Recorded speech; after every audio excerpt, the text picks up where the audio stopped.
To introduce Jack, I thought I would tell you about the reasons I distanced myself from him and why you may not have realized we're siblings. He's ornery, and when he hasn't eaten in over 5 minutes, that's when it's time to say goodbye to Bruce Banner and run for your life. And I can't use the line in all seriousness, Jack, thank you for driving me around, because though he has taken all 30 hours of driver's ed, Jack still doesn't have his permit. He also sings all the time, and they're songs that no one wants to hear. His hits include the amazing Spider-Man theme song, Tonight from West Side Story, and the Battle Hymn of the Republic. And there are only so many times one can hear the Battle Hymn of the Republic, and that number is 1.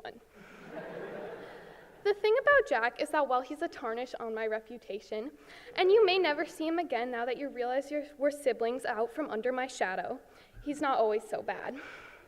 He has introduced me to many songs that I don't want to hear, but also Avatar: The Last Airbender, and for that I'm eternally grateful. He is resilient and showing me that when a hill tries and succeeds at breaking both of your arms, you get back up. He's tough and always has his ears open to the world. Jack has been both my friend and enemy for many years now, and I wouldn't have it any other way. You got this, Jack? To the next speaker of today's assembly, Jack Benson.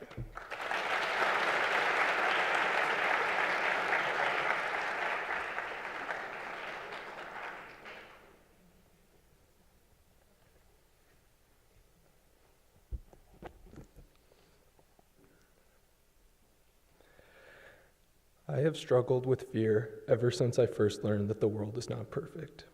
Anxiety made sure I knew all the bad things that could happen to an 8-year-old. Disease, injury, and even death.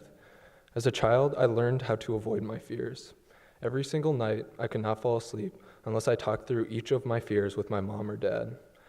I look back now to see that some of the questions anxiety forced me to ask were silly. Will I get a heart attack? Will I get bitten by a snake? No, my parents would patiently reply. But some of these questions have never gone away. Will I get sick? Will I live till I'm at least 80? Yes, they always replied.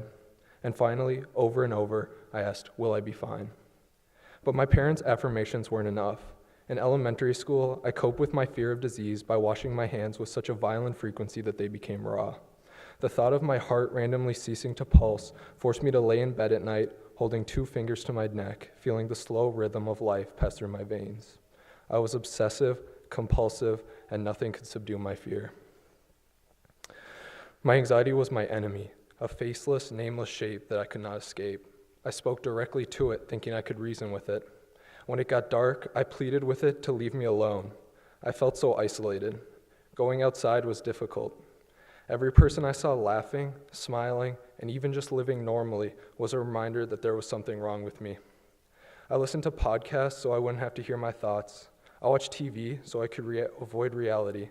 I demanded closure. Why are you doing this to me? No one answered. As I grew up, I stopped seeing my fear as a monster I could talk to. Anxiety was still there, but reality had snapped the strings between my imagination and my fears.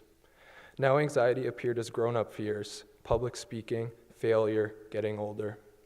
Fear can be good and natural. It's the voice in your head trying to maintain your survival. As early humans, fear kept us away from the very real dangers that pervaded prehistoric life. But now our predators are mass tests, social rejection, and speaking in front of large crowds. Knowing that we live in the most peaceful, disease-free time in history does not provide me any solace. It makes the inevitable fear seem unwarranted and excessive. It's funny how the technology designed with the sole purpose of making our lives easier has managed to provoke my anxiety. Through Google, I could be pushed to believe that a minor headache was an aneurysm, that my cough was lung cancer, and that I was so tired all the time, not because my anxiety was keeping me up at night, but because I had a weak heart. The instantaneous nature of information has allowed me to rocket uncontrollably into the vast, questioning abyss. Reading the headline of the next horrific event pushes me towards twisted questions. I ask myself how I could feel safe going to school knowing what has happened in our country. The easiest thing to do is to shut yourself off and take comfort in the probability that it's very unlikely to happen to you. You'll get over it. It's all in your head. Just don't think about it. These are the solutions people throw at you in a good-natured attempt to erase the bubbling anxiety. But I just want to be honest. Avoiding the problem, becoming numb, shutting yourself out, it does not work. And here's the hardest part, finding what does work. How do I deal with my fears? How do you help others deal with theirs? I'm not a therapist, a religious leader, or a philosopher. Even if I were, the solution for one person's fear may only exacerbate someone else's. Fear strikes everyone differently and at different degrees. I know fear has kept me from doing the things I wanted to do. I know fear has added a lot of seemingly unnecessary misery to my life. At a debate tournament, the nervous energy built up so much pressure in my stomach that it forced me to pace anxiously around the gray cafeteria. I felt the urge to throw up over the thought of speaking in front of 4 people. 4, where one person was a friend, 1 was a parent, and 2 were people that I would not see for the rest of my life.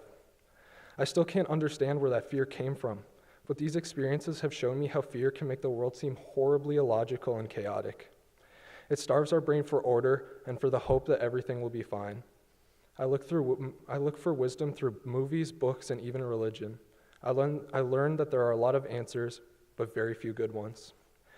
Everyone experiences fear, but I can only tell you what I have faced and show you that you are not alone in your worry, anxiety, fear, or however you call it. We often hear advices in these speeches come in classic platitudes, phrases that have had their emotion drained from them after overuse and overexposure. Be yourself, treat others how you want to be treated, face your fears.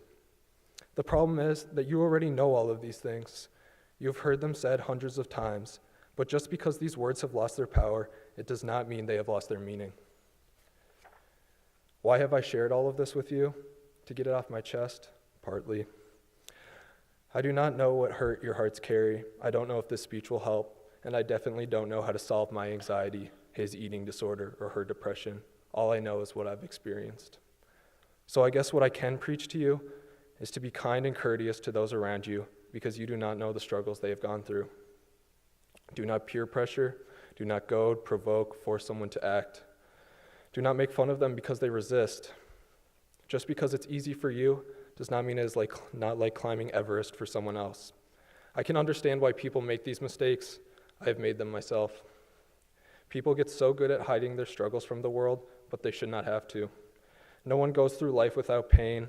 The least we can do is show compassion, regardless of whether or not the person wears their grief on their face. Of course, when I began to write this speech, anxiety was right there with me.